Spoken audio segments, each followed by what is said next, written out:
వీక్షకులందరికీ నమస్కారం. 2025వ సంవత్సరంలో ఫిబ్రవరి మాసంలో ఏ విధమైనటువంటి గ్రహగతులు ఉండబోతూ ఉన్నాయి? ఎందుకంటే ఈ గ్రహ సంచారం అనేటువంటిది ఫిబ్రవరి దగ్గర నుండి చాలా కీలకంగా మారబోతూ ఉన్నది. ఉదాహరణకి కుజునికి ఉండేటువంటి వక్రగతి పూర్తయిపోతూ ఉండడం, గురునకు ఉండేటువంటి వక్రగతి పూర్తయిపోతూ ఉండడం, అలాగే గ్రహాల్లో ప్రత్యేకమైనటువంటి మార్పులు ఇవన్నీ వెరసి ద్వాదశ రాశుల పైన పూర్తిగా ప్రభావాన్ని చూపబోతూ ఉన్నాయి. ఉదాహరణకి ఈ మాసంలో ఉండేటువంటి గ్రహస్థితిని గమనిస్తే ఫిబ్రవరి నెల 4వ తారీఖు రాత్రి అంటే 5 వచ్చేస్తుంది. 5వ తారీఖుల గాయతూ గురుని యొక్క వక్రగతి పూర్తయిపోతుంది. ఇప్పటి వరకు వక్రించినటువంటి గురువు ఇక రుజుమార్గంలో ప్రయాణం చేస్తూ తన యొక్క సాధారణ ఫలితాలని ఇవ్వబోతూ ఉన్నారు. ఇక కుజుడు ఇప్పటి వరకు వక్రించి ఉన్నటువంటి కుజుడు ఈ 25వ తారీఖు తోటి ఫిబ్రవరి నెలలోనే తన యొక్క వక్రగతిని పూర్తి చేసుకుని తిరిగి మరలా తన యొక్క రుజు మార్గంలో ఆయన ప్రయాణించబోతూ ఉన్నారు. అలాగే రవి మకర రాశిలో సంచారం చేస్తారు 13వ తారీఖు వరకును. ఆ తదుపరి 13వ తారీఖు లగాయితూ కుంభరాశిలో రవి శని గ్రహాల యొక్క యుతి. ఇది కూడా చాలా ఇంపార్టెంట్. అంటే జ్యోతిష పరిభాషలో గురుశనుల యొక్క యుతి, శనికుజుల యొక్క సమసప్తక స్థితి, రవిశనుల సమసప్తక స్థితి, రవిశనుల యొక్క యుతి. ఎందుకంటే ఆ గ్రహం అస్తంగత్వం అయ్యేటువంటి విధానం ఇవంతా కూడా ఈ కొంత ప్రభావాన్ని చూపెడుతూ ఉంటుంది. ఇప్పటి వరకు రవిశనులు కలిసిందిలా సంవత్సర కాలం తర్వాత మరలా ఇప్పుడే రవిశనులు కలిసి ప్రయాణం చేయబోతూ ఉన్నారు. కాబట్టి శుక్రుడు రాహువు కలిసి మీనరాశి యందు ఉండబోతూ ఉన్నారు. ఇలా ఉన్నప్పుడు ఈ ఫిబ్రవరి మాసంలో ద్వాదశ రాశులకు ఏ విధమైన ఫలితాలు కలగబోతాయో మనం తెలుసుకుందాం. ముఖ్యంగా ఈ మాసం అంతా కూడా దేని మీద ఆధారపడింది అంటే గురుడిచ్చేటువంటి ఫలితాల మీదే ఆధారపడి ఉంటుంది. తప్పితే రవిశనుల యొక్క యుతి జరిగినప్పుడు అనగా 13వ తారీఖు దాటిన తర్వాత కూడా ఎక్కువ విషయాలు ప్రభావితం అవుతూ ఉంటాయి. కాబట్టి ఈ విషయాలను నిశ్చితంగా పరిశీలన చేద్దాం. అందులో భాగంగా ద్వాదశ రాశుల యొక్క ఫలితాలని మనం చూద్దాం. మిథున రాశి వారికి ఫిబ్రవరి మాసం ఏ విధమైనటువంటి ఫలితాలను ఇస్తూ ఉన్నదో గమనిస్తే మిథున రాశికి కుజస్తంభన దోషం చాలా ఎక్కువగా ఉన్నది. వక్రకుజుడు 25వ తారీఖు వరకు ఉంటారు. తదుపరి రుజు కుజుడు అయినప్పటికీ కుజుడు జన్మరాశి స్థిత గ్రహంగా ప్రతికూల గ్రహం. ఇప్పటి వరకు వక్రించి శుభ ఫలితాలను ఇచ్చిన గురువు మరలా వక్రగతిని వదిలిపెట్టారు కాబట్టి గురుబలం తగ్గింది. అలాగే ఈ మాసం ప్రారంభంలో 13వ తారీఖు వరకు అష్టమ రవి దోషం ఉంటుంది. తర్వాత నవమ రవి యొక్క స్థితి, దశమ కేంద్రంలో రాహు. అంటే ప్రధానంగా నవగ్రహాల్లో కేవలం ఒక రాహుగ్రహం తప్పితే, అడపాదడప మధ్యలో యోగించేటువంటి చంద్రుడు తప్పితే మిగతా గ్రహాలన్నీ కూడా ప్రతికూలంగా ఉన్న పరిస్థితి. ఇది మనం క్షుణ్ణంగా పరిశీలన చేయాలి. అసలు మన గ్రహస్థితి ఏంటి, ఎన్ని గ్రహాలు యోగిస్తున్నాయి, ఎన్ని ప్రతికూలంగా ఉన్నాయి. ప్రతికూలతలను మనం చూస్తే గురుడు ప్రతికూలం, కుజుడు ప్రతికూలం, రవి ప్రతికూలం. ఈ మూడు బాగా ఇబ్బంది పెట్టేటువంటి స్థానాలు. ఇక శనేశ్వరుడు కానీ, బుధుడు కానీ, శుక్రుడు కానీ ఈ గ్రహాలన్నీ కూడా మధ్యస్థ ఫలితాన్ని ఇస్తాయి. బాగా మనకి అనుకూలతనిచ్చేటువంటిది ఏంటి మిథున రాశి వారికి? రాహు ఒక్కరే. అంటే 15% బలాన్ని కలిగి ఉన్నటువంటి రాశి మిథున రాశి. 15% అంటే ఫెయిల్ అయిపోయినట్టే కదా, 15 మార్కులు వస్తేను. కాబట్టి గోచారంలో బలహీనంగా ఉన్నటువంటి మిథున రాశి జాతక పరంగా దశాంతర్దశలు గనక బాగుంటే మిథున రాశి వారికి కొంత బాగానే వెళుతుంది. ఒకవేళ జాతకంలో దశాంతర్దశలు బాగా లేకపోతే ఫిబ్రవరి నెల కొంత జాగ్రత్తగా ఉండాలి. అవి ఏమేం జాగ్రత్తలు తీసుకోవాలి అనేటువంటిది నేను క్షుణ్ణంగా చెప్తా. ఉదాహరణకి జన్మకుజుడు వ్యయగురుడు ఉన్నప్పుడు స్థాననాశం రుణచ్ఛేద అన్నారు. అంటే స్థాన చలనానికి అవకాశం ఉంటుంది. వృత్తి ఉద్యోగాల రీత్యా ఒక ప్రాంతాన్ని వదిలి వేరే ప్రాంతానికి వెళ్ళడానికి అవకాశం ఉంటుంది. 2 ఆరోగ్యపరమైనటువంటి సమస్యల్ని ఈ 2 గ్రహాలు సృష్టిస్తాయి. జ్వరం, ఖడ్గవ్రణం చైవ, భార్య బంధు విరోధకృత్. అలాగే శుభములో వ్యయశ్చైవ, ప్రాణి విక్రయ దోషణం. అలాగే దుర్దోష శత్రు సంవాద. ఇవన్నీ కూడా ఏంటంటే సూత్రాలు. కాలాన్ని మనం గణించేటప్పుడు గ్రహాల ప్రతికూలతల వల్ల ఈ ఫలితాలు వస్తాయి అని ఋషులు చెప్పారు. కాబట్టి ఆ ఫలితాలను మనం జాగ్రత్తగా పరిశీలన చేస్తే అవి మనకి కలగకుండా బయటికి తప్పించుకోవచ్చు. ఉదాహరణకి ఈ కుజుని యొక్క జన్మరాశి స్థితి వల్ల ఏదైనా కాలినటువంటి గాయాలు, కోసుకున్నటువంటి అంటే పదునైన వస్తువులు అవి మనకి తగలడం వల్ల ఏర్పడినటువంటి గాయాలు, చర్మ సమస్యలు, అగ్ని ప్రమాదాలు, విద్యుత్ వల్ల సమస్యలు, వీటివి ఎక్కువగా కనబడుతూ ఉంటాయి. కాబట్టి వాటి దగ్గరికి వెళ్ళినప్పుడు కొంత జాగ్రత్త పడితే మనకు సరిపోతుంది. అలాగే ప్రయాణం చేసేటప్పుడు కూడా దెబ్బలు తగలడానికి ఆస్కారం ఉంటుంది. అందువల్ల చాలా నిదానంగా మనం ప్రయాణం సాగిస్తూ ఉండి సేఫ్టీ ప్రికాషన్స్ తీసుకుంటే కొంత స్వయంకృతాపరాధాల నుండి బయటపడడం ద్వారా, అంటే కొంత జాగ్రత్తగా ఉండడం ద్వారా కూడా గ్రహాల యొక్క ప్రభావం నుండి బయటపడతారు. కాన్షియస్గా ఉండాలి. గ్రహాలు ఎప్పుడు ఏం చేస్తాయంటే మనం అన్కాన్షియస్గానే చేసేస్తాం. రోజువారీ పనుల్లో దాదాపుగా 70% మనం ఆలోచించి చెయ్యం. బాడీ ప్రజెంట్, మైండ్ ఆబ్సెంట్గానే ఉంటుంది. ఎందుకు అలా ఉంటుంది అంటే అది కూడా గ్రహస్థితే. అందువల్లనే వర్తమానాన్ని మనం ఎక్కువ పట్టుకోవాలి. వర్తమానంలో ఉండనివ్వదు ఈ గ్రహస్థితి. ఎప్పుడు కూడా ఏ పని చేస్తున్నా ఎక్కడో ఆలోచిస్తూ ఉంటాం. కాబట్టి ఆ పరిస్థితిని దాటి మనం ఈ యథార్థంలోకి వస్తే కుజుడిచ్చే ఫలితాలని దాటడానికని మౌనంగా ఉండడం ఒకటి, నిదానంగా ఉండడం ఒకటి, అప్రమత్తంగా ఉండడం ఒకటి. అలాగే ఈ మాసంలో కొంత ఖర్చు కనబడుతోంది. అది శుభమూలకమైనటువంటి ఖర్చుగానే కనబడుతోంది.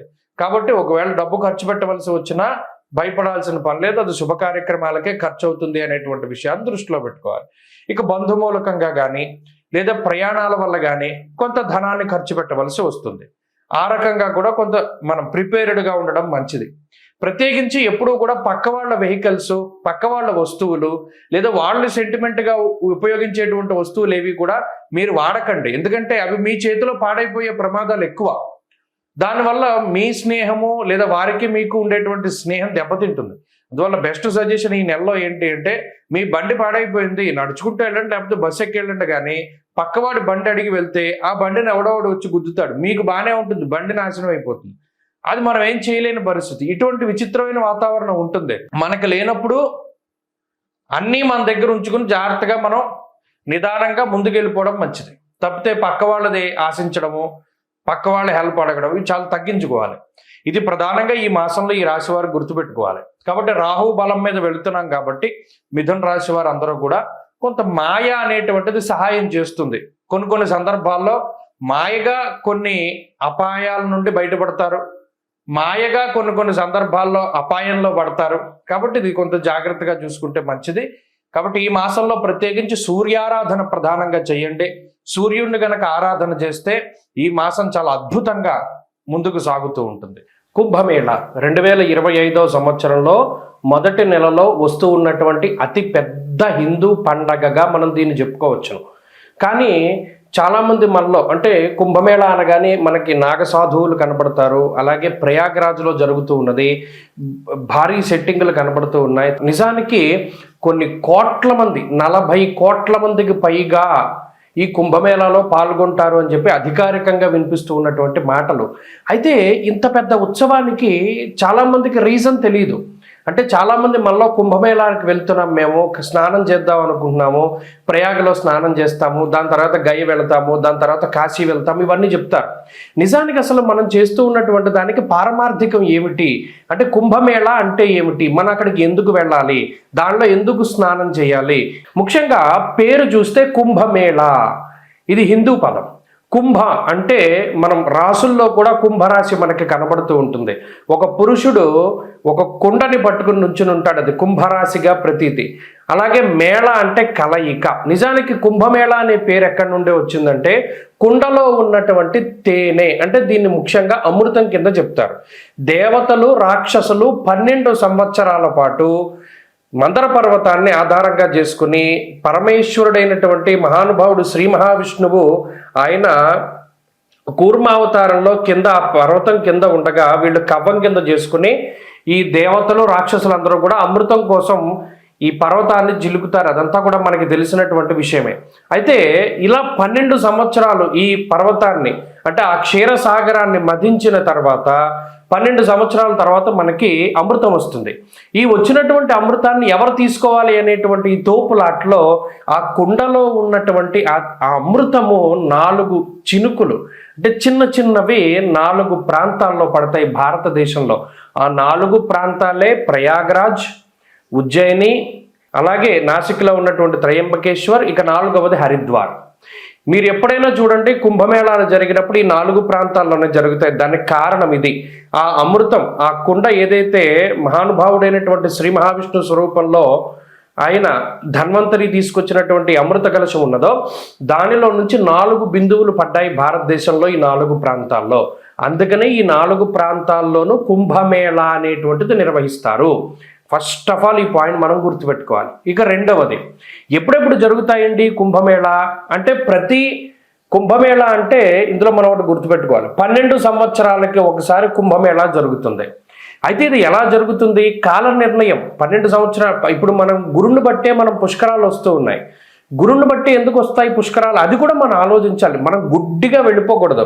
ఓకే, గురుని బట్టి పుష్కరాలు వస్తాయి అంటే ఎందుకు వస్తాయి? ఇక్కడ దేవగురుడైనటువంటి బృహస్పతికి సంబంధించినటువంటి మానము ఒకటి ఉన్నది, అంటే కొలత.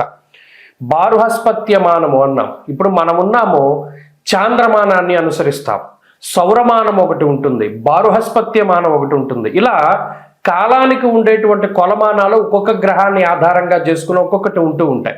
ఇప్పుడు ఉత్తరాదిలో ఉండేటువంటి కొలమానం అంతా బారుహస్పత్యమానము, సౌరమానము అంటారు.